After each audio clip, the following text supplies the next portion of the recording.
My name is William and my student number is 24. I'm a freshman from Speaking and Listening Class Session B. Today I'm going to talk about why you should talk to strangers by Keo Stark. There are things we say when we catch the eye of a stranger or a neighbor walking by. We say, "Hello, how are you? It's a beautiful day, how do you feel?" These sound kind of meaningless, right? And in some ways they are. They have no semantic meaning.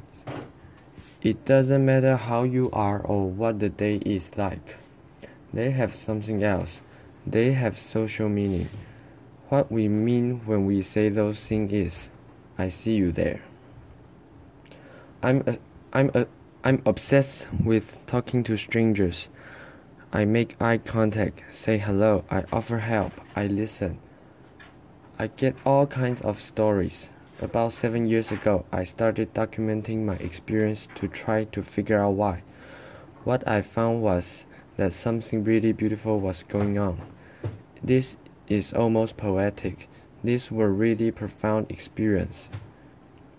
And they were unexpected pleasure. They are genuine emotional connections. They were liberating moments.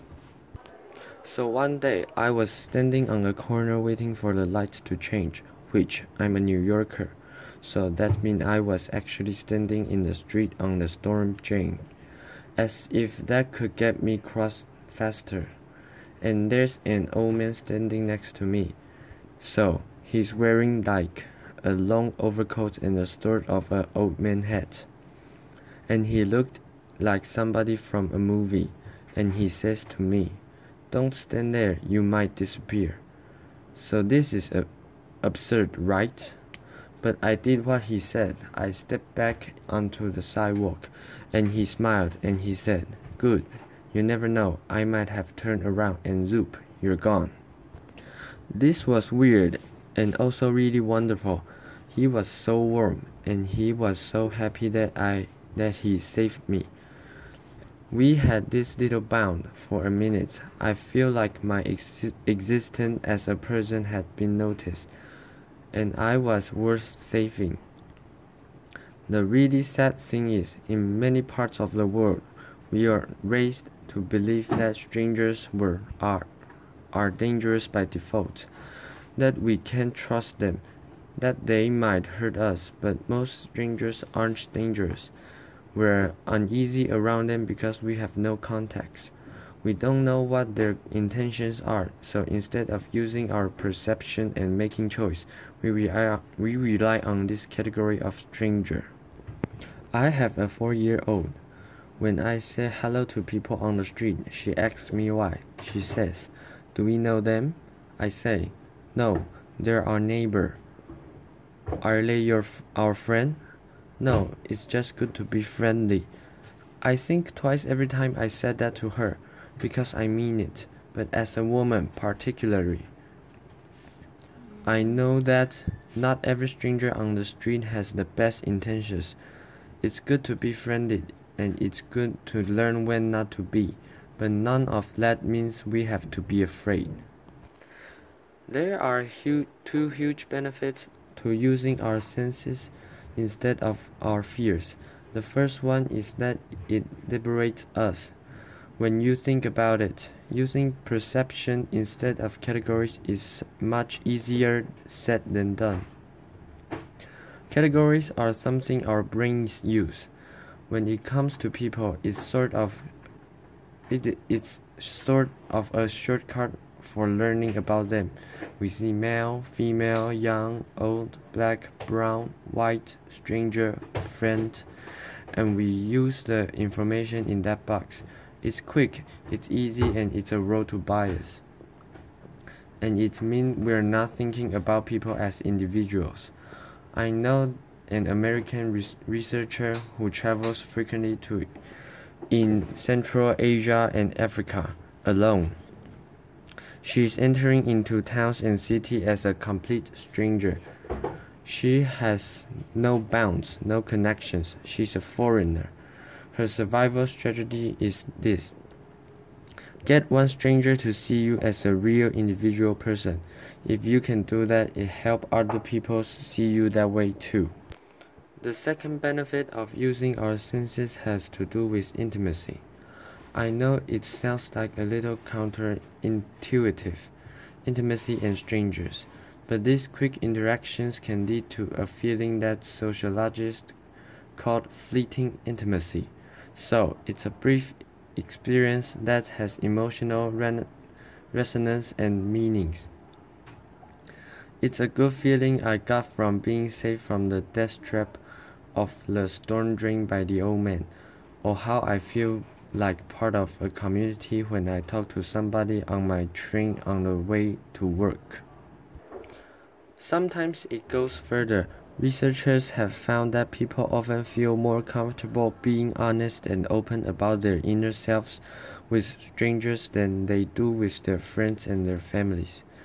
That they often feel more understood by strangers. This gets reported in the media with a great limit.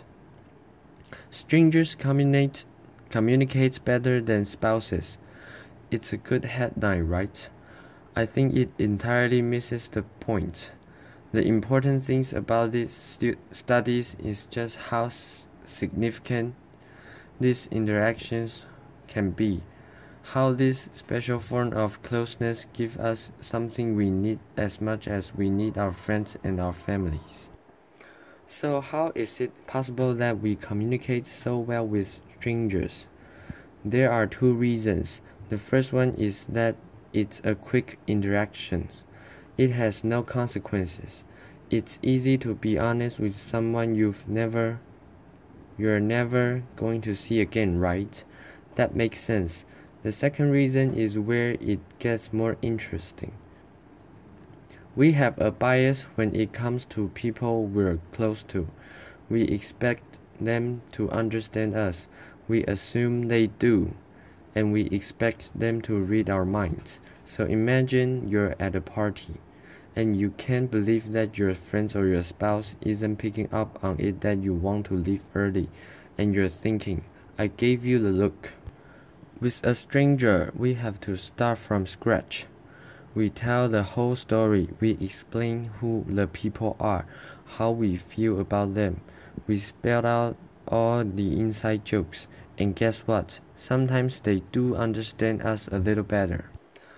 Okay, so now that we know that talking to strangers matters, how does it work? There are unwritten rules we tend to follow. The rules are very different depending on what country you're in, what culture you're in. In most part of the US, the baseline expectation in public is that we maintain a balance between civility and privacy. This is known as civil inattention. So imagine two people are walking towards each other on the street. They'll glance at each other from a distance. That's the civility, the acknowledgement. And then they get closer.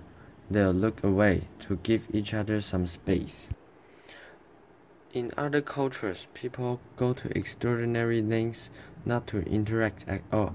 People from Denmark tell me that many Danes are so averse to talking to strangers that they would rather miss their stop on the bus than say excuse me to someone that they need to get around. Instead, there's this elaborate shuffling of bags and using your body to say that you need to get past instead of using two words. In Egypt, I'm told it's rude to ignore a stranger, and there's a remarkable culture of hospitality.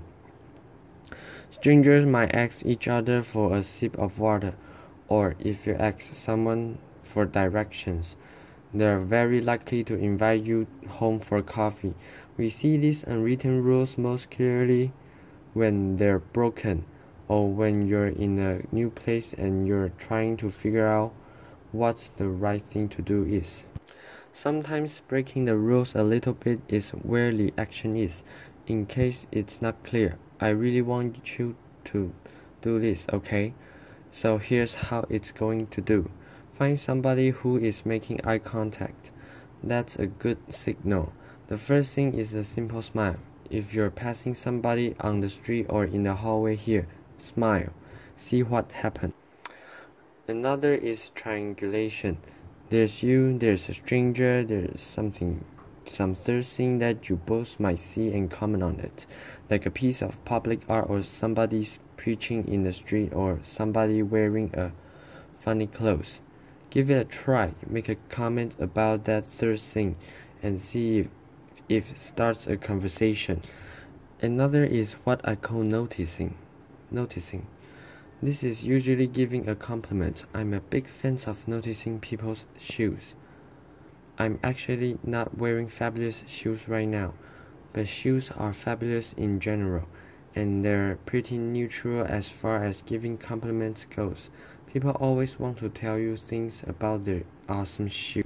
You may have already experienced the dogs and babies principle.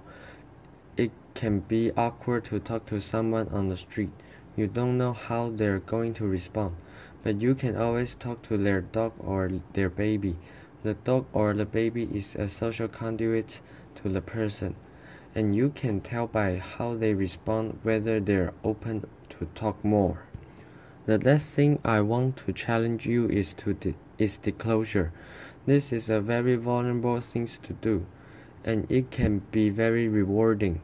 So next time you're talking to a stranger and you feel comfortable, tell them something true about yourself, something really personal. You might have an experience I talked about feeling understood. Sometimes in conversation, it comes up. People ask me, "What does your dad do?" or where does he live?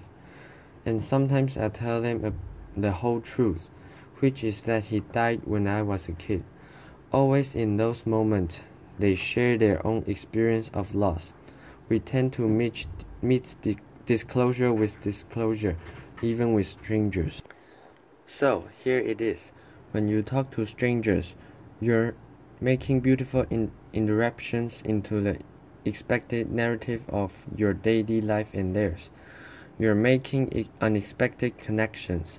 If you don't talk to strangers, you're missing out on all of that. We spend a lot of time teaching our children about strangers. What would happen if we spend more time teaching ourselves? We could reject all the ideas that make us so suspicious of each other. We could make a space for change. Thank you. Applause.